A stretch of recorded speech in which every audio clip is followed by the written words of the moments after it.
بسم اللہ الرحمن الرحیم۔ السلام علیکم ناظرین، آپ دیکھ رہے ہیں یوٹیوب اور ہمارے انفارمیشن چینل میں آپ کو خوش آمدید۔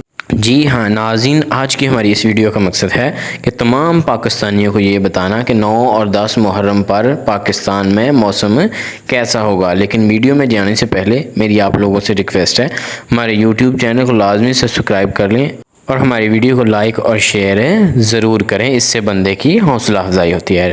جی ہاں ناظرین، سب سے پہلے آپ کو یہ بتاتے چلیں کہ 29 جولائی 2023 کو پاکستان میں 9 محرم الحرم اور 30 جولائی 2023 کو پاکستان میں 10 محرم الحرم یعنی یوم عاشور کا دن ہوگا۔ ناظرین، پاکستان کے مختلف علاقوں میں پنجاب اور جس کے ساتھ ہی سندھ کے مختلف علاقے، جن میں خصوصاً بالخصوص کراچی میں ہو سکتا ہے کہ موسٹلی زیادہ بارش ہو، اور اس کے ساتھ ہی پشاور اور بلوچستان کے مختلف علاقوں میں موسم گرم ہی رہے گا۔ جی ہاں ناظرین، آپ کو ہماری ویڈیو کیسی لگی کمنٹ سیکشن میں اپنی رائے کا اظہار ضرور کریں اور ہمارے چینل کو سبسکرائب کر لیں تاکہ آنے والی اپڈیٹس کے بارے میں آپ کو بر وقت رہنمائی مل سکے۔